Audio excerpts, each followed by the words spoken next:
Graça e paz, irmãos. Amém? Bom dia a todos os amigos também que nos visitam nesta manhã, a você que está em casa. Deus possa abençoá-lo. Eu quero falar para os irmãos hoje sobre as últimas palavras de Jesus na cruz. O Senhor Jesus morreu por nós na cruz e emitiu suas últimas palavras ali. Por isso eu peço a você que abra a sua Bíblia, você que está em casa, você que está aqui, nesse momento, abra a sua Bíblia no capítulo 19 do Evangelho segundo João. João, capítulo 19. Eu quero aproveitar essa oportunidade, se me permite, reverendo, agradecer aos irmãos que oraram por nós durante essa semana.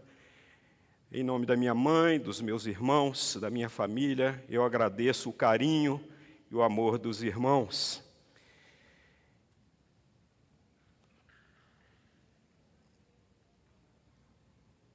João 19, 28 e 30, ele escreve assim, irmãos. Depois, vendo Jesus que tudo já estava consumado para se cumprir a Escritura, disse: tenho sede. Estava ali um vaso cheio de vinagre. Embeberam de vinagre uma esponja e, fixando-a num caniço de sopo, lhe achegaram à boca. Quando, pois, Jesus tomou o vinagre, disse: está consumado. E, inclinando a cabeça, rendeu o Espírito. Oremos, irmãos. Nós te agradecemos, ó Senhor, porque o Teu Espírito está presente neste lugar, e o Teu Espírito sopra onde quer, ninguém sabe de onde vem, ninguém sabe para onde vai.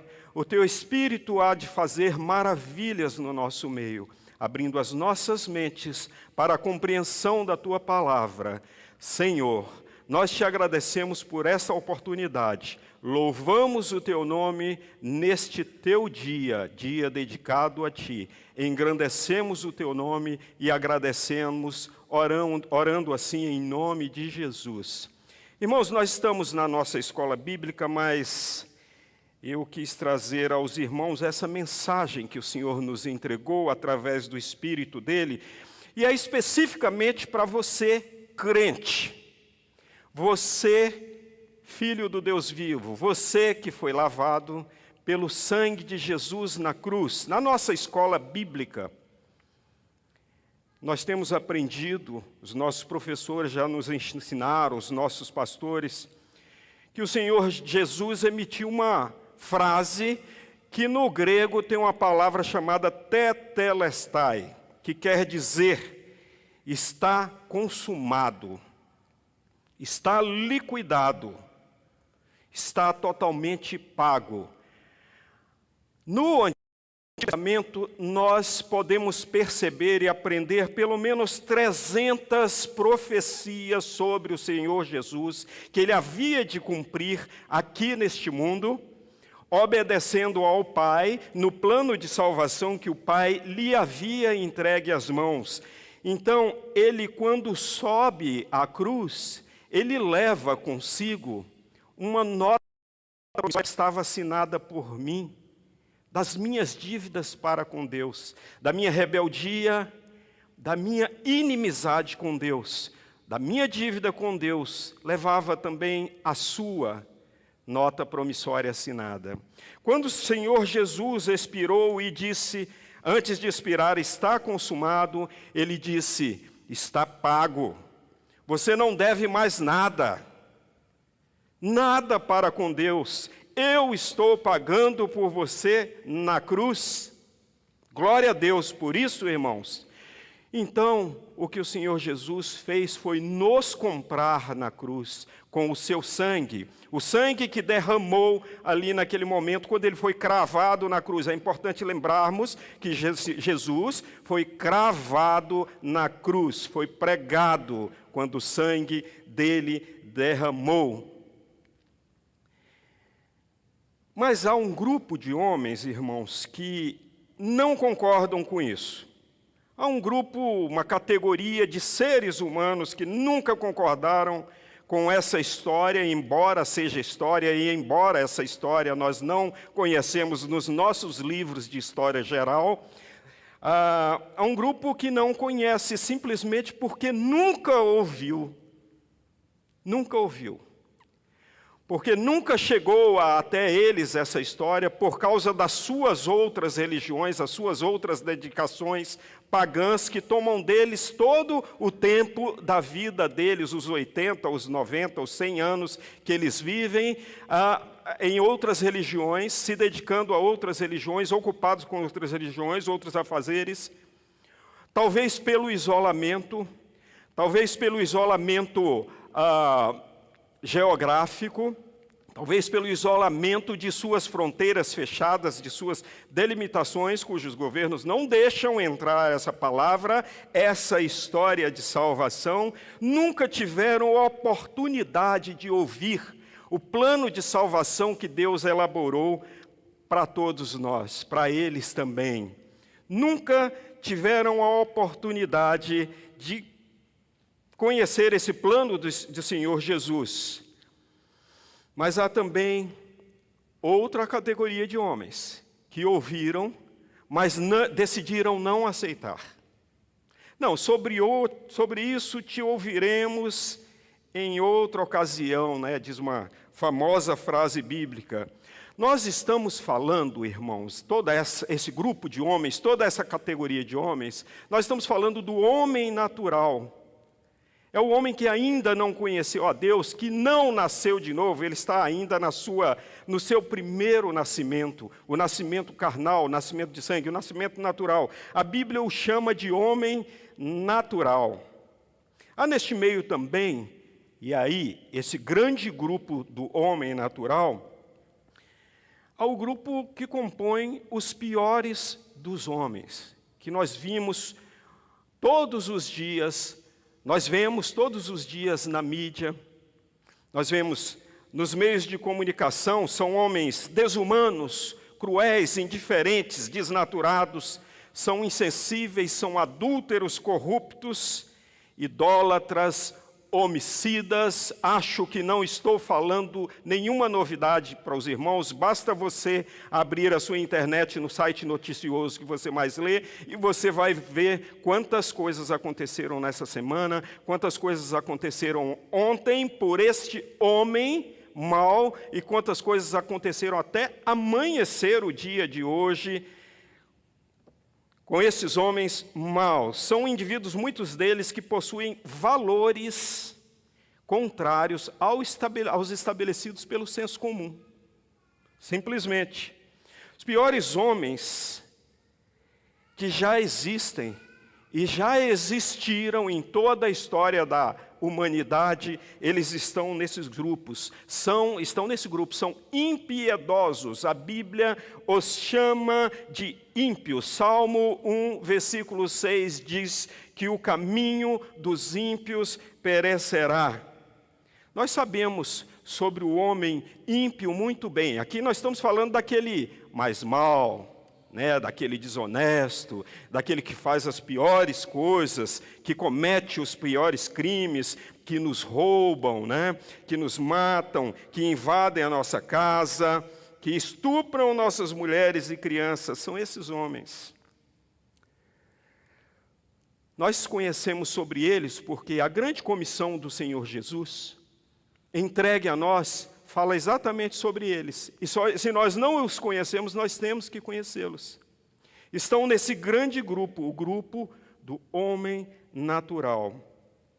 Mas há um outro tipo também que nós conhecemos de homem natural, não tão ruim assim. É aquele que paga os seus impostos, é marido de uma só mulher, paga todos os seus compromissos em dias, é trabalhador, pagador de impostos, gerador de riquezas, distribuidor de renda. Olha que coisa bonita. Capazes, geram riqueza, renda, nos governam, são eleitos governadores, prefeitos, presidentes, diretores das mais importantes empresas e entidades. Muitos deles estão nesses postos, irmãos? Ele é sociável, ele é muito querido por onde ele passa, ele dá um exemplo de uma vida social incorruptível, sem manchas, sem nenhuma mácula, é politicamente correto, é leal à sua família, é leal à sociedade na qual vive, ajuda os pobres, faz doações. Ele é o outro tipo de homem, porém também natural. Homem naturalmente bom, porém tal como o ímpio, não nascido de novo, desconhecedor dos atributos divinos, comprometido consigo mesmo, mas muitos deles vão além, são comprometidos com todos os valores deste mundo. Mas a Bíblia diz que o caminho desses perecerá também.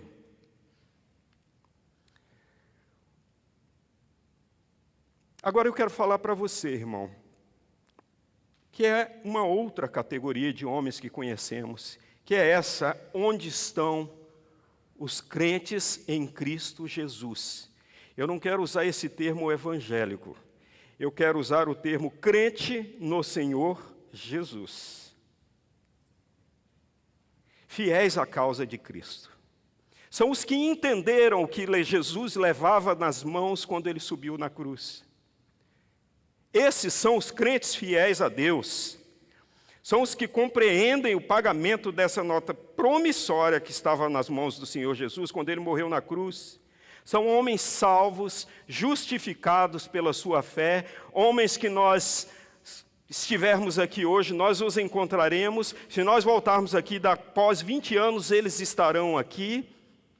E se nós voltarmos daqui a 70 anos, os nomes deles estarão aqui gravados, pelos que eles fizeram, pela obra do Senhor Jesus. Não, irmãos, que nós devemos ser reconhecidos por isso, ter o nome gravado numa obra, numa sala, num livro, não.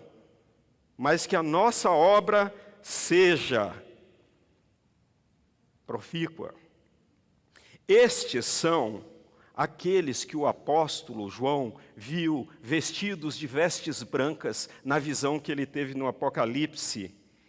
Eles sabem que já são religados a Deus, em paz com Deus, através da justificação que Deus lhes concedeu através da sua fé. Eu dou graças a Deus porque eu posso ver muitos rostos aqui assim, muitos rostos de irmãos fiéis. Eu vejo irmãos aqui, acreditem ou não, irmãos, andavam na escuridão, andavam no lamaçal, mas hoje são crentes fiéis em Cristo Jesus. Posso ver muitos aqui agora, e posso ver muitos das colunas que compõem aqui a obra do Senhor.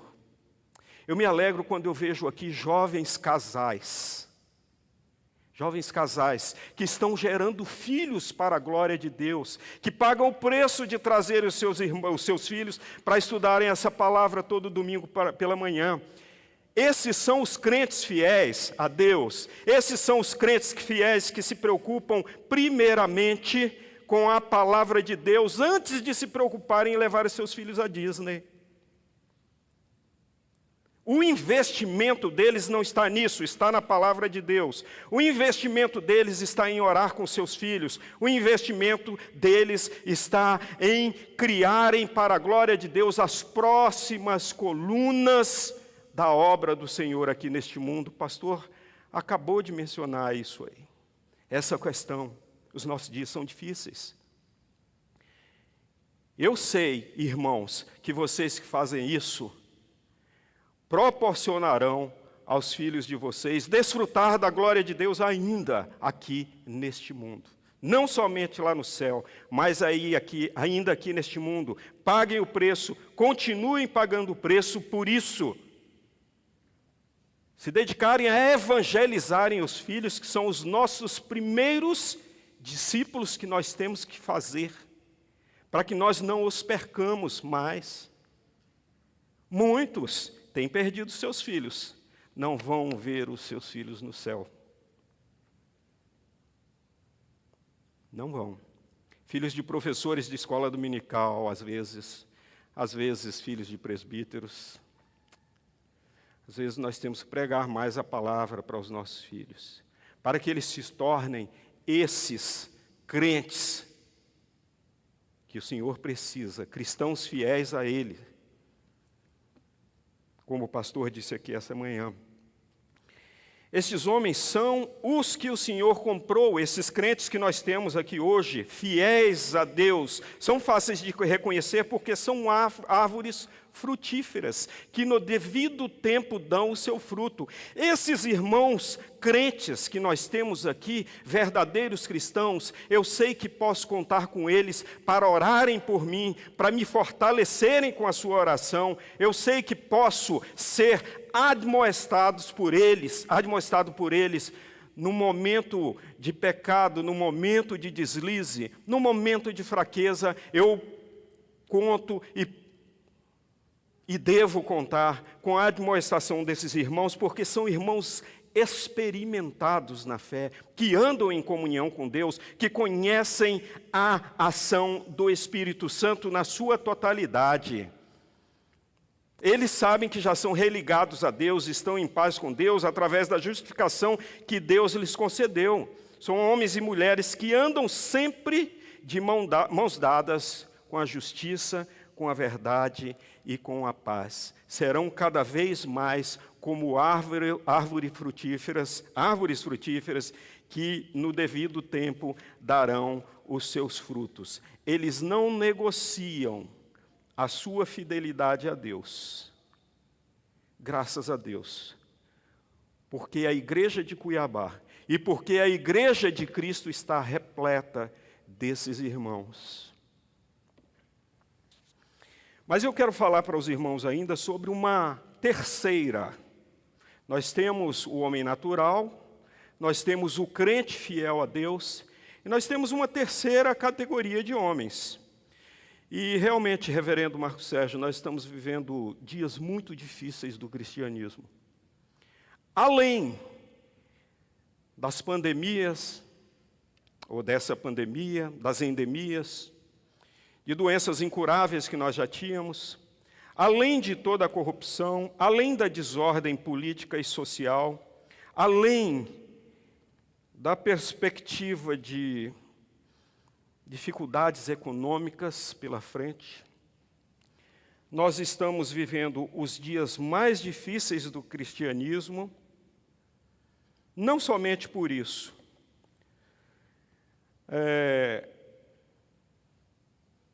mas por um outro motivo, irmãos. Vejam bem, uma igreja presbiteriana fez aniversário, eu estava vendo, e eles fizeram um vídeo com depoimentos dos irmãos lá da igreja, alguns irmãos, sobre o que aquela igreja significava para eles. E eu vi alguns depoimentos assim, mas o que mais me chamou a atenção foi de um ator famoso que vocês conhecem, um jovem ator. Ele disse: olha, eu sou membro dessa igreja. E essa igreja é muito legal, porque aqui eu posso trazer os meus amigos sem cobrança nenhuma. Aqui eu posso trazer os meus amigos sem que ninguém os julgue. Eles entram como saem e continuam. Eles entram como vieram de lá e saem da mesma forma. Então é uma igreja sem cobranças, é uma igreja light, é uma igreja muito legal. É uma igreja onde não há aquela rigidez e eu não preciso passar vergonha ao trazer os meus amigos aqui. Esse fato, irmãos, nos mostra que há essa terceira categoria de homens, que são aqueles que abandonaram os padrões e os princípios cristãos em troca de oportunismo ou pragmatismo, né? Que é você conseguir o que você quer por qualquer maneira. Você negocia a sua fé. Como já foi dito aqui, como nós aprendemos aqui, você entra no lugar como se fosse um self-service. Entra na igreja e pega aquilo que é bom para você. O que não é bom, você deixa. São os comprometidos com os valores deste mundo. Os pragmáticos, os comprometidos. Antigamente se dizia que é um que tem o pé dentro, o outro fora. Já viu essa expressão? Está com o pé dentro, o outro fora. Muitos desses crentes pensam que 1 hora aqui de escola dominical resolve o problema, e aí 1 semana inteira sem escola dominical lá fora. Teria que ser o contrário. Um domingo de dia do Senhor, pregando a palavra, louvando a Deus, e 7 dias lá fora, 6 dias lá fora, vivendo de qualquer maneira, sem comprometimento nenhum. Teria que ser o contrário. Vivem como crentes fiéis a Deus, louvando, orando, estudando a palavra dentro das 4 paredes desse templo. E lá fora, nada disso. Lá fora fazem qualquer negócio para alcançarem um lugar ao sol. Ah, você é crente? É, eu sou, mas é de uma igreja leve, sabe? Ah, é? Então você faz isso aqui para mim? Faço, sem problema. Vai dar muito dinheiro, tá? Faço, sem problema. Você vai ter tal vantagem, tá? Não, não tem problema. Mas você não acredita? É, mas é de uma igreja bem legal, sabe? São os comprometidos com os valores deste mundo. Os nossos irmãos do princípio do cristianismo e de séculos após séculos depois, os quais foram mortos, estiveram em prisões, passaram sede, fome, frio, passaram, por fim, um tipo de morte cruel, foram infinitamente mais felizes do que nós cristãos hoje, ou do que os cristãos comprometidos hoje, os cristãos pragmáticos, porque eles iam para as covas dos leões, eles iam para terem as suas cabeças decepadas, mas eles sabiam, tinham a certeza de que a hora que chegassem diante do Pai, o Pai os receberia imediatamente. Cristãos comprometidos não têm essa mesma certeza. E o que torna os dias de hoje tão difíceis, irmãos? O que torna os dias de hoje tão difíceis, reverendo, como o senhor falou, é que não temos lutas e não há dor no que diz respeito à vida cristã. Eu sempre falo que se na sua vida cristã está tudo bem, é porque está tudo mal. Nós não viemos a este mundo para satisfazer os nossos 5 sentidos. Nós viemos para satisfazer a vontade do Pai. Nós viemos para testemunhar de Cristo. E olha, se você for testemunhar de Cristo hoje, neste mundo ruim, você morre. Para ser bem direto, para ser resumido, para resumir bastante, você morre. A não ser que Deus não permita, né? Irmãos, nós tivemos na Bíblia alguns personagens bíblicos que se comprometeram com valores deste mundo e perderam a bênção de Deus, a bênção que Deus tinha preparado para eles ainda aqui na terra, como Moisés, que não creu na palavra de Deus, estava conduzindo o povo no deserto, e Deus disse para ele tirar a água da pedra. E ele obedeceu a Deus, mas quando ele saiu, ele disse, vai sair água da pedra, não.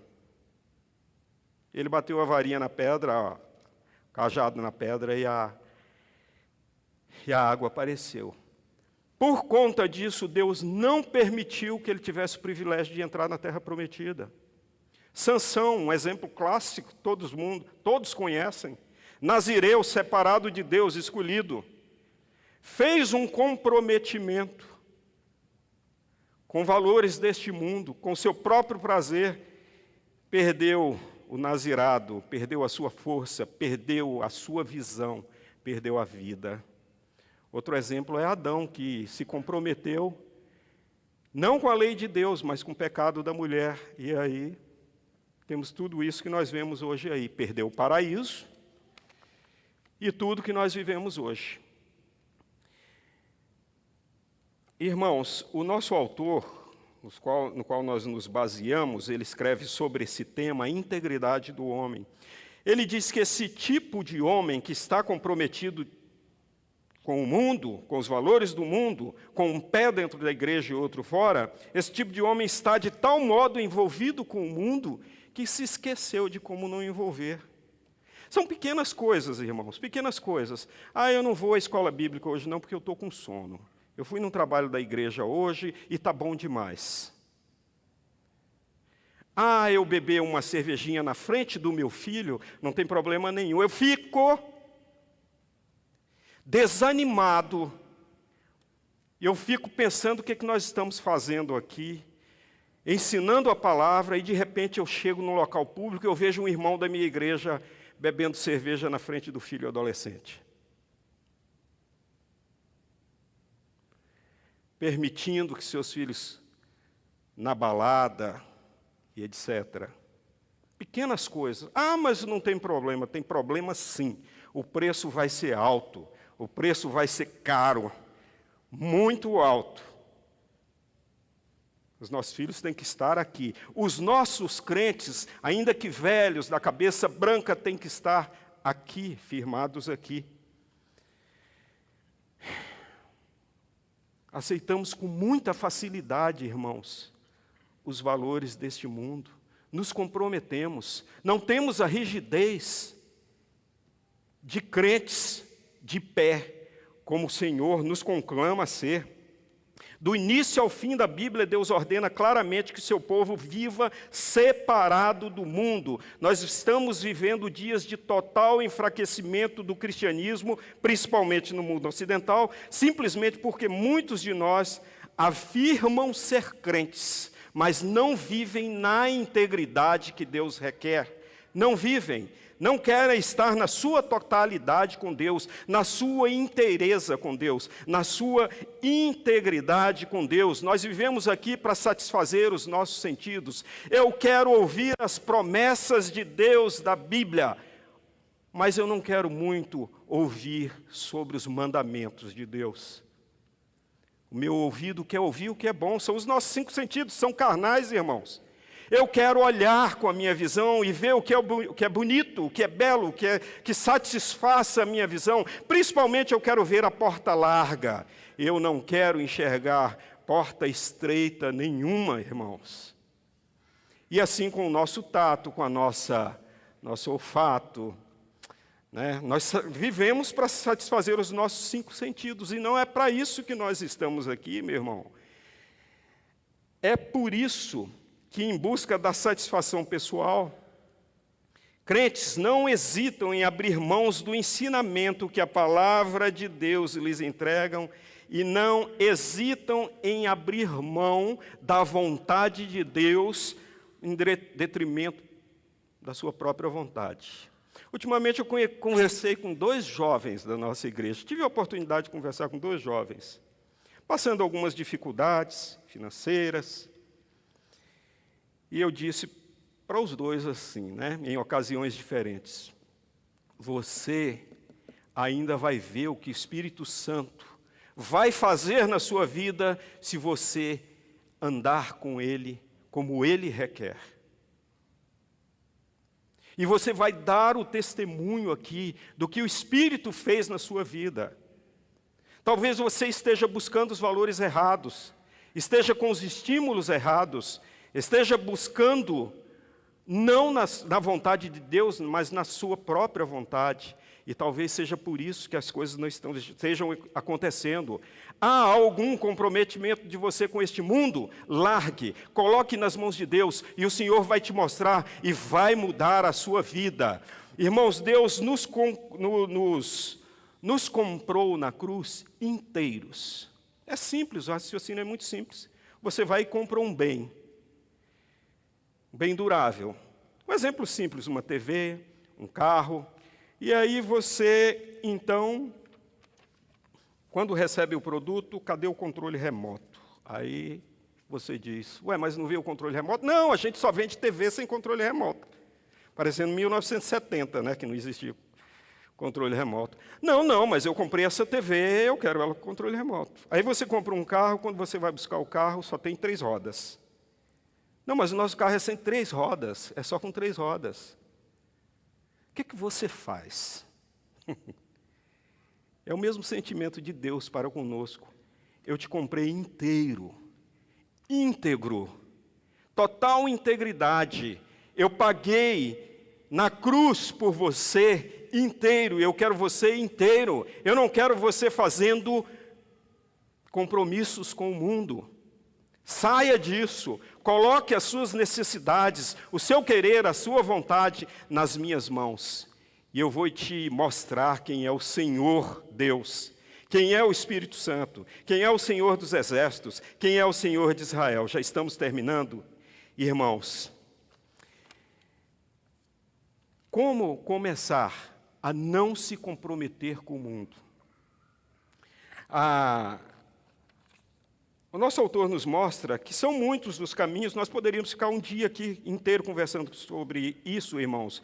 Mas quando você vê a palavra de Deus, este livro aqui como autoridade suprema, esse é o caminho para você concretizar a sua integridade para com Deus em lugar do comprometimento com esse mundo. Isso se chama integridade doutrinária. Guardo as tuas palavras no meu coração para não pecar contra ti. Salmo 119, versículo 11. É preciso, então, irmãos, para finalizar, é preciso meditar na palavra, aprender da palavra, pregar a palavra, proclamar a palavra, beber da palavra. Só assim nós estaremos cheios do Espírito, cada vez mais cheios do Espírito, e não fazendo comprometimento com o mundo, sendo totalmente íntegros a Deus. E isso é para você. Essa mensagem é para você, crente, você cabecinha branca, cabelos grisalhos, que está me assistindo de casa. Você é guardião dessa palavra, você aprendeu essa palavra. Presbíteros, pastores, líderes de ministérios, todos que têm a sua vida já entregue nas mãos do Senhor, são guardiões dessa palavra, para que os crentes que venham após nós sejam totalmente íntegros, inteiros, como Cristo comprou. Nós temos os exemplos na vida de Daniel, que foi falado aqui na semana passada. Nós temos na vida de Paulo, nós temos na vida dos apóstolos. Cristo comprou você na cruz. Mas você hoje é aquele que Cristo comprou na cruz?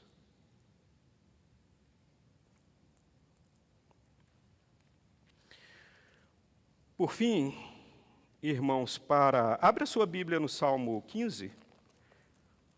Salmo 15. Por fim, uma pergunta final. E a curta e fiel resposta que o próprio salmista nos dá, para a edificação das nossas vidas. Eu rogo a Deus que você caminhe em integridade a Deus. Essa é a mensagem de Deus para nós nessa semana. Salmo 15, versículos 1 e 2. Ele pergunta: quem, Senhor, habitará no teu tabernáculo? Quem há de morar no teu santo monte? O que vive com integridade e pratica justiça, e de coração fala a verdade. Oremos mais uma vez, irmãos.